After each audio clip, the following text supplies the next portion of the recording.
The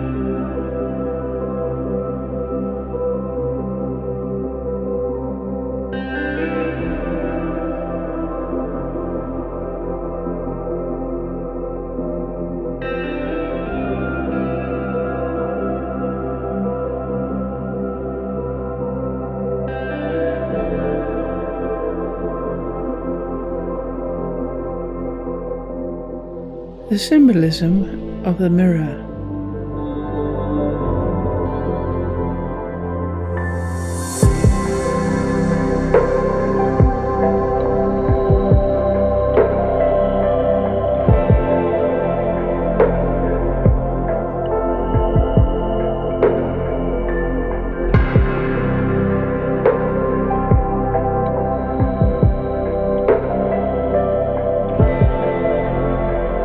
For such a simple object, the mirror is an exceptionally complex symbol.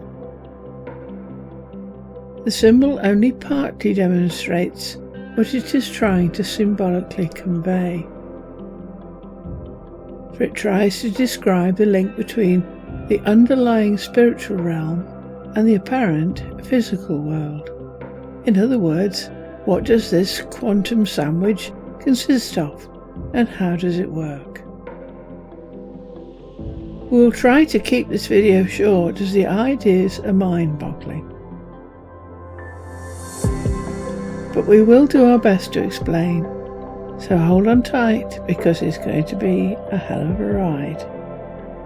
In this explanation, we will be using an Earth-centric view of space. C.S. Lewis, The Discarded Image. The spatial order is the opposite of the spiritual, and the material cosmos mirrors but reverses the reality, so that what is truly the rim seems to us the hub. A few astonishing lines from the Paradiso stamp this on the mind forever. There, Dante sees God as a point of light.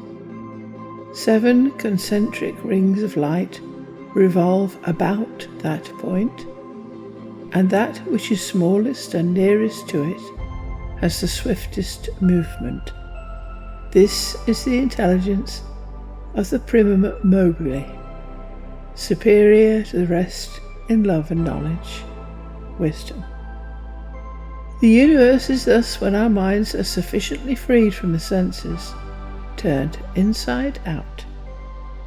The spiritual is described by the cosmic egg, 1 egg for each mind. And Lewis describes a complete reversal, such that the entire physical or material realm becomes the shell of that cosmic egg, as perceived from the inside of the egg. And the signs of the zodiac, the stars and the planets of the astronomical realm, which from the Earth-centric model, look like a band round the Earth, in the mirror actually become the ring nearest the hub, and are the major intelligences. Whereas astronomically, of course, all the constellations surround the Earth. Thomas Traherne, Shadows in the Water. Thus did I by the water's brink another world beneath me think, and while the lofty spacious skies reversed there abused mine eyes, I fancied other feet came mine to touch and meet, as by some puddle I did play, another world within it lay. Beneath the water people drowned, yet with another heaven crowned. In spacious regions seemed to go, freely moving to and fro. In bright and open space I saw their very face. Eyes, hands and feet they had like mine. Another sun did with them shine. 'Twas strange that people there should walk, and yet I could not hear them talk, that through a little watery chink, which one dry ox or horse might drink, we other worlds should see, yet not admitted be, and other confines there behold, of light and darkness, heat and cold. I called them oft, but called in vain, no speeches we could entertain. Yet did I there expect to find some other world to please my mind? I plainly saw by these a new Antipodes, whom, though they were so plainly seen, a film kept off that stood between. By walking men's reversed feet, I chanced another world to meet, though it did not to view exceed a phantom. 'Tis a world indeed, where skies beneath us shine, and earth by art divine another face presents below, where people's feet against ours go. But all laws are reversible.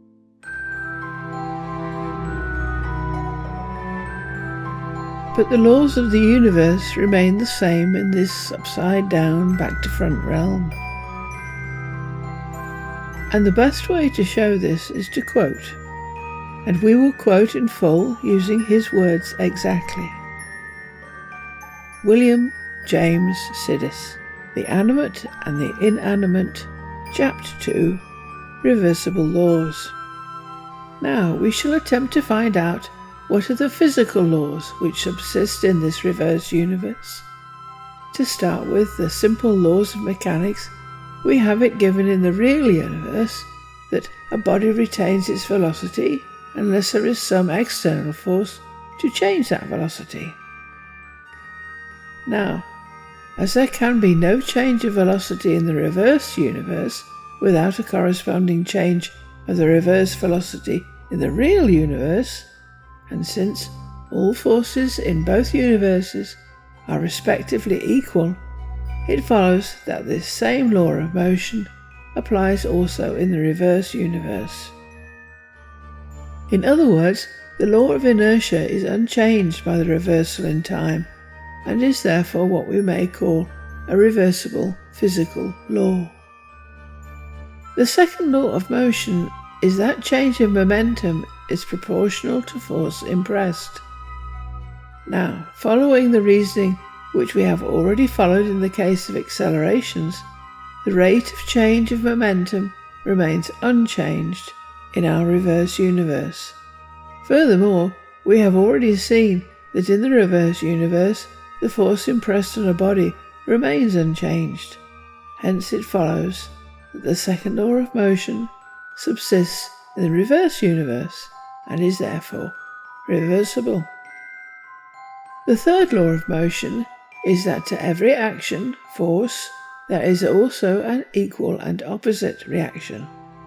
This law is also obviously reversible, since in the reverse universe, neither the magnitude nor the direction of forces is altered. Energy being the same in the reverse as in the real universe, it similarly follows that the law of the conservation of energy holds in the reverse universe, and is therefore reversible in time. The same holds true of the law of conservation of matter. One of the principal methods by which motion can be changed is by impact. An impact may be elastic or inelastic. In the case of the very smallest particles of matter, that kind of collision only is possible which loses no energy, but in which the kinetic energy remains the same as before, that is to say, an elastic collision. For in the case of ultimate particles, none of the original energy can be changed into internal motion of the particles.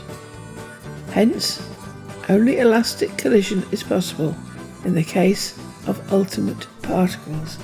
And it's not difficult to show that in the case of elastic collision, the reversed final velocities of the same masses will cause, as an effect of the impact, the reversed initial velocities.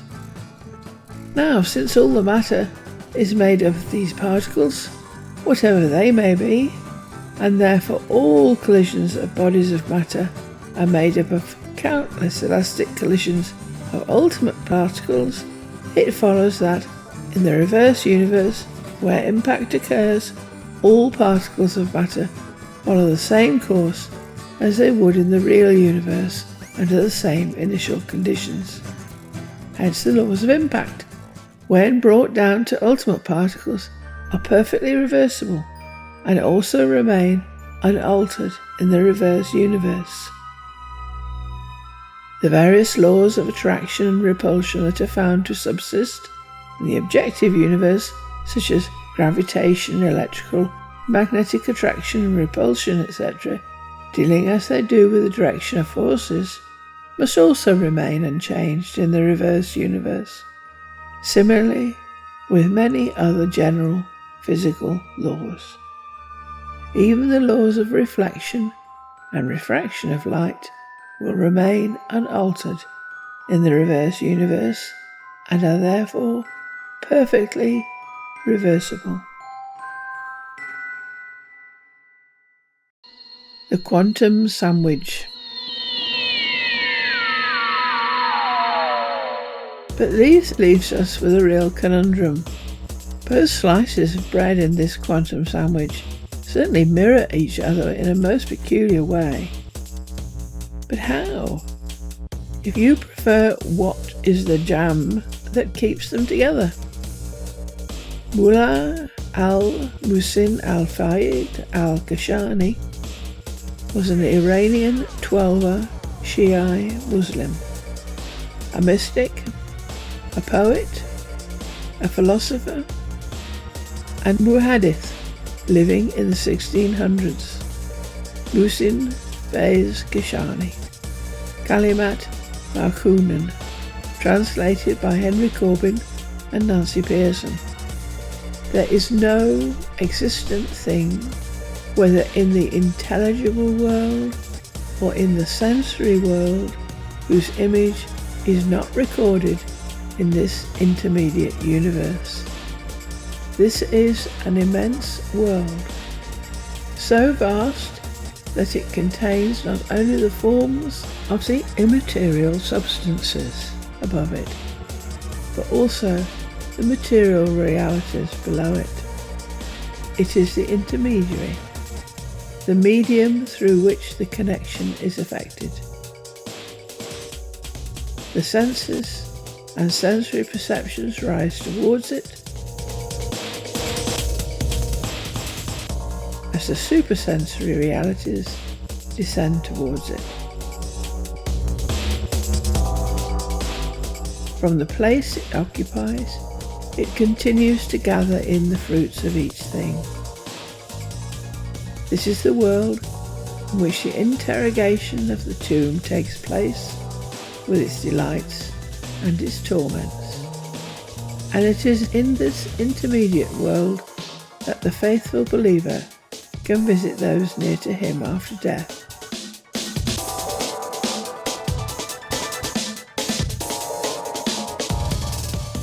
But we don't talk about the jam in a quantum sandwich in mysticism. This intermediate realm is the mirror. However, an imperfect symbol it is.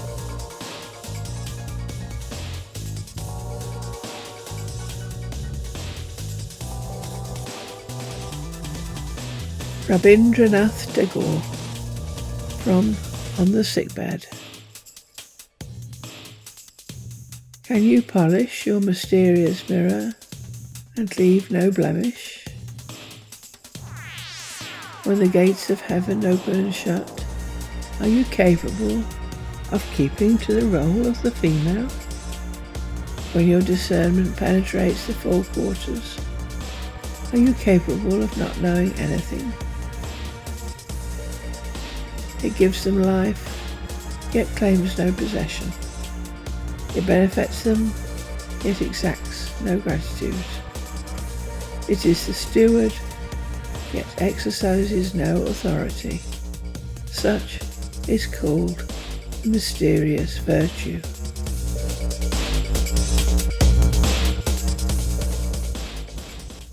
Yungcha Tashi. When the absolute reality is known, it is seen to be without any individual selves and devoid of any objective forms.